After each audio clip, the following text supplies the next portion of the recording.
This video is brought to you by me. For $1 a month, you can support the channel directly and help me keep doing what I love. Thanks for watching and supporting. Do you ever play a game and by the time it's over you think, what the hell did I just experience? That's Timesplitters, a game about something and time and aliens.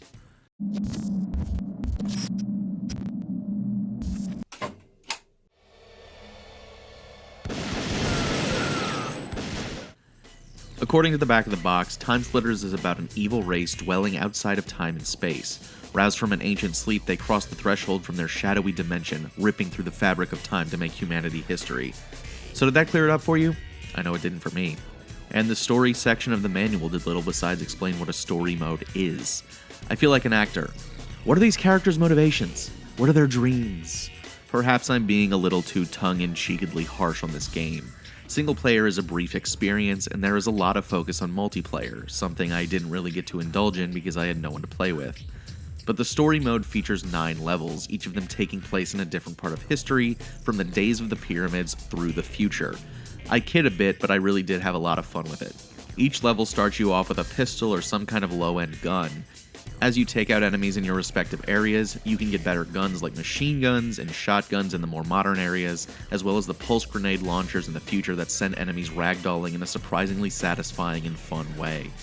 The combat is very of its time, with lock-on aiming being the default way to target enemies, with free view activated by a button.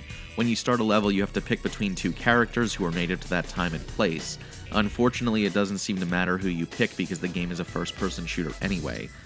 Most of these levels have the same premise. You start off in a map where you have to travel through the stage to collect a certain item of interest. In some cases, it's a floppy disk. In other cases, it's a briefcase. Once you've secured the item, the tension builds. While you still have to deal with the enemies in the stage, collecting the item means the Timesplitters are on their way, infinitely spawning and trying to kill you. In order to beat the level, you have to return the item to a glowing red ring on the ground. In some levels, you start off near the ring, and in others, you have to explore a bit to find it. But once you bring it there, you beat the level. It's almost like solo capture the flag. While you can beat these levels on the easy difficulties in mere minutes, the higher difficulties are much more challenging. As you increase the difficulty, the levels will spawn more enemies, give you less healing items, and generally will just make the AI more aware of your presence. My favorite level also turned out to be the hardest one in the game.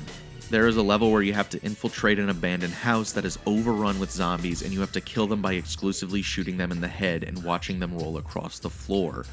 The main weapon in this level is a shotgun, which makes you feel like Ash from Evil Dead, bolting around, ducking away from being bitten, and blowing people up. There's also a level in China that feels like a demake of 007 Nightfire's level, where guys with Uzis are firing at you from everywhere. And that's an appropriate way to describe how it feels. When I first picked up this game, there was something so familiar about it in a way. The way the game relies on lock-on and how the gun moves to show you what it's locking onto. The way you can press a button for more control over your aiming. It's almost like I was playing Goldeneye 007 on N64, and as it turned out, that's not a coincidence. In February of 1999, a bunch of Rare developers who were responsible for the success of Perfect Dark and Goldeneye spun off from the company to create their own, Free Radical design. Using the previous shooter experience, 18 developers set off to make Free Radical's first project, which would turn out to be Timesplitters. By the end of October 2000, less than 2 years after the company began, Timesplitters released and was well received by most critics, and was successful enough to launch 2 sequels. Without even knowing all this information beforehand, the DNA of the N64 shooters is immediately there, ready to make itself seen. It's almost like Goldeneye, Perfect Dark, and Timesplitters are a spiritual trilogy of games that feature widely different themes, but share the same underlying mechanics and core of gameplay. With the recent news that the Timesplitters series was coming back, I was interested in going back to see what these games were all about. After playing the first one, I can see why people are excited. Timesplitters was a fun hour and a half. While I wish the story had more connective tissue between the characters you play as and the time jump, at its core, Timesplitters is a solid shooter that feels like a product of the team that made it. Thanks for watching this very brief video about Timesplitters. I really appreciate it. Which Timesplitters game is your favorite? Let me know which one to play next in the comments. If you like the video, consider leaving a like on it and share it with someone who you think would appreciate it. If you want to see more from the channel, subscribe and hit the bell to never miss a video again. I'd like to take a moment and thank my higher tier patrons, Andrew Lang, Andrew Elmore, Just Jessica, and 8-Bit Jesus. Thanks again for watching, and see you next time.